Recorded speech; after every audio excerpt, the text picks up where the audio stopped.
Hello friends and welcome back to my channel Basics the Strong Roots. Today we will discuss about the topic commerce in my first vlog in my channel. What's come in your mind first when you discuss about commerce, when you say the word commerce?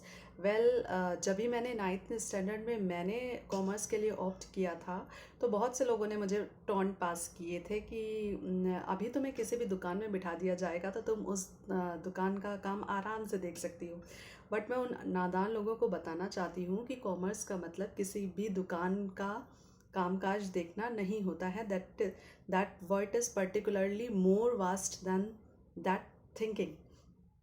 अगर आप अपनी thinking से ज़्यादा अपनी knowledge बढ़ाएंगे तो शायद उन लोगों के लिए ये चीज़ हेल्पफुल होगी। So let's discuss this word guys.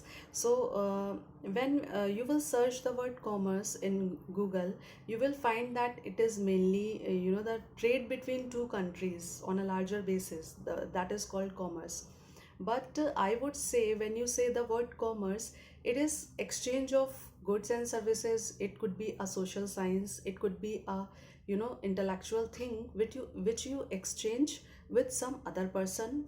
It could be between two cities, it could be between two states or countries. Commerce is a very vast, it is just like a sea, एक समंदर है बहुत बड़ा knowledge का। तो commerce में सिर्फ ऐसा नहीं है कि आप सिर्फ कॉमर्स में सिर्फ एक कॉमर्स नाम की चीज़ ही पढ़ते हैं। उसमें क्या है कि बहुत सारे सब्जेक्ट्स इंक्लूडेड हैं जिनकी स्टडी आपको करनी पड़ती है पूरी नॉलेज लेने के लिए। तो जब भी मैंने 9th स्टैंडर्ड में कॉमर्स ऑप्ट किया था तब मैंने जो सब्जेक्ट्स ऑप्ट किए थे वो था accountancy, business organisation, statistics, commercial maths, economics and organisational behaviour.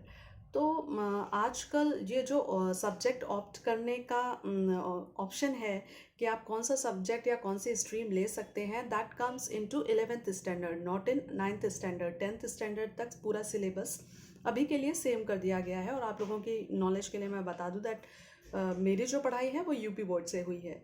Basically I am from Kanpur, that's why मेरी पढ़ाई यूपी बोर्ड से हुई है। तो ये जो सब्जेक्ट्स हैं जो कॉमर्स के अंतर्गत आते हैं और जिनकी पढ़ाई आपको करनी होती है, उसमें सबसे पहले होता है अकाउंट्स। तो किसी भी कंपनी या बिजनेस का अकाउंट्स कैसे मेंटेन किया जाता है उसके अंदर आप ये पढ़ाई करते हो। तो अकाउंट्स में आप कैसे ट्रेड अकाउंट मैनेज करोगे और कैसे पीएनएल जैसे प्रॉफिट एंड लॉस की जानकारी के लिए, और कैसे आप बैलेंस शीट मेंटेन करोगे, आप ये सारी चीज़ें होती हैं जिसमें भी उसके अंदर भी बहुत सारी चीज़ें आती हैं। जैसे कि आप मतलब कोई कंपनी प्रॉपरली कैसे काम कर रही है उसकी बैलेंस शीट कैसे, कोई कंस्ट्रक्शन कंपनी भी हो सकती है और कोई बैंक भी हो सकता है। तो हर अलग अलग सेक्शंस में आप उस चीज़ को पढ़ते हो। और उसके बाद जो सब्जेक्ट आता है दैट इज़ बिजनेस ऑर्गेनाइजेशन। तो बिजनेस ऑर्गेनाइजेशन में क्या होता है कि बिजनेस ऑर्गेनाइजेशन में how to organise a business, you study that thing, that how to organise a particular business. बहुत सारी चीज़ें होती हैं, पहले एक हमें एक स्ट्रक्चर बनाना होता है, देन हमारे प्लान्स होते हैं, देन हमें कैसे उन प्लान्स को ओवरकम करना है, देन हमारी हायरिंग होती है, देन वर्क डेलीगेशन होता है, देन उसके बाद में हमें अपने टारगेट्स को अचीव करना होता है। ऐसी बहुत सारी चीज़ें होती हैं जो बिजनेस ऑर्गेनाइजेशंस में इंक्लूडेड होती है। उसके बाद में जो सब्जेक्ट आता है that is called statistics.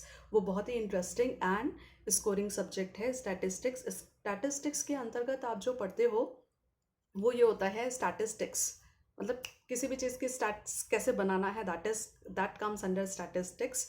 And after that comes commercial maths. तो commercial math is not too much difficult, but mainly जो आपके किसी भी ऑर्गेनाइजेशन के लिए जो मैंडेटरी चीज़ें होती हैं जो मिनिमम आपको पता ही होनी चाहिए वो होती हैं, जैसे सिंपल इंटरेस्ट हो गया, कंपाउंड इंटरेस्ट हो गया, प्रॉफिट एंड लॉस कैसे कैलकुलेट करते हैं, मेनली जो आपको ऐसा क्विक से आना चाहिए कि आप ये कैसे करोगे, वो सारी चीज़ें आप इसमें पढ़ते हो।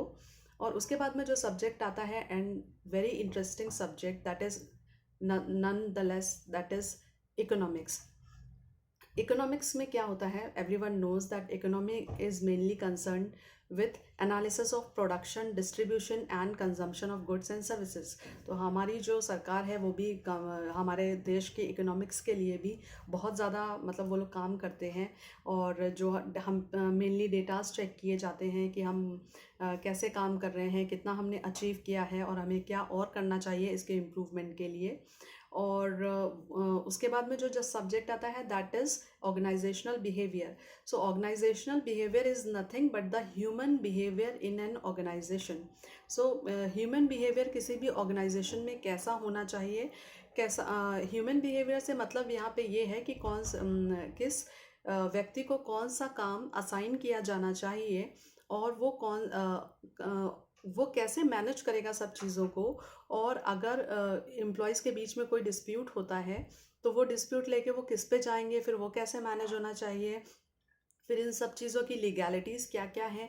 सो बहुत सारी चीज़ें इन्वॉल्व हैं इन सारी चीज़ों में। तो इन सारे सब्जेक्ट्स के को लेकर मैं आप सबसे डिस्कशन करूंगी अपने नेक्स्ट वीडियोस में। बट क्योंकि ये मेरा पहला वीडियो है तो मैं इन फर्स्ट वीडियो में आप लोगों को ये बताना चाहती हूँ, एक छोटी सी टर्म बताना चाहती हूँ that is called barter system. तो बहुत से लोगों को पता होगा, लेकिन जो लोग कॉमर्स को बिलोंग नहीं करते उनको शायद नहीं पता होगा कि, या जो यूथ हैं जो मतलब कॉलेज में बच्चे जाते हैं और इस स्ट्रीम से नहीं पढ़े हैं, उनको शायद इतना नहीं पता हो कि barter system is nothing but the exchange of goods and services. तो आज के टाइम में तो ये इतना नहीं है, लेकिन एंशियंट टाइम्स में जब करेंसी इतने चलन में नहीं थी, इतने ट्रेंड में नहीं थी, और करेंसी एक लिमिटेड लोगों के पास में होती थी, जो हाई प्रोफाइल लोग होते थे सिर्फ उनके ही पास में करेंसी होती थी।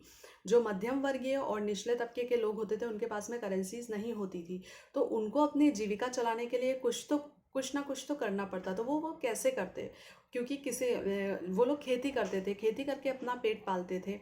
तो उनको और भी चीज़ें चाहिए होती थी। अगर कोई सिर्फ चावल उगाता है या गेहूँ उगाता है तो उससे तो उनका काम चलना नहीं था। तो उसके लिए उन्होंने क्या किया, आपस में एक बार्टर सिस्टम डिसाइड किया कि जैसे कुछ एग्जांपल्स मैं आपको देती हूँ कि 1 किलो गेहूं के बदले में 2 किलो चावल, या फिर 1 किलो दाल के बदले में आधा किलो तेल। जो लोग राई उगाते थे पुराने ज़मानों में तो सरसों का तेल ही चलता था, तो राई उगाते थे और वो जो तेल निकाल के बेचेंगे तो वो एक्सचेंज, या फिर 1 किलो मूंगफली के बदले में आधा किलो मस्टर्ड सीड्स, या आप सरसों कह सकते हो, सरसों। तो ऐसे ही उन्होंने आपस में डिसाइड किया कि हम इसके बदले में ये हम इतना इतना देंगे।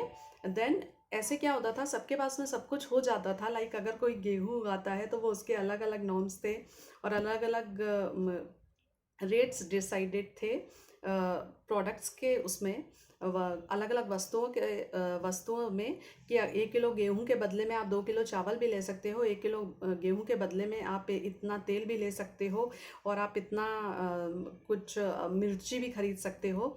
तो अगर कोई तो सबके पास में सब कुछ हो जाता था और उन लोगों के लिए बहुत ज़्यादा आसानी हो जाती थी अपनी जीविका चलाने के लिए, अपना जीवन यापन करने के लिए।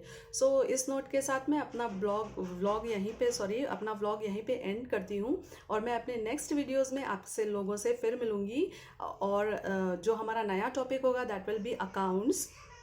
तो हम अकाउंट्स को बेसिक तो discuss, basics as the channel's name is basics, तो बेसिक्स तो हम डिस्कस करेंगे ही करेंगे। साथ में मैं आपको और भी बताऊंगी कि मेनली कौन कौन सी कंपनीज़ में या कौन कौन से प्रोडक्शन के लिए जो भी कैसे अकाउंट्स यूज़ करते हैं, और कौन कौन से अकाउंट्स वो लोग मेनली यूज़ करते हैं, और क्या क्या चीज़ें उसमें इन्वॉल्व होती हैं। तो मैं हर सब्जेक्ट स्लोली आप लोगों से डिस्कस करूँगी। तब तक के लिए स्टे हैप्पी एंड हेल्दी, और मेरे चैनल को लाइक, शेयर एंड सब्सक्राइब करिए, and don't forget to press the bell icon so you won't miss to get the notification of my new videos. Thank you. Bye bye. Take care.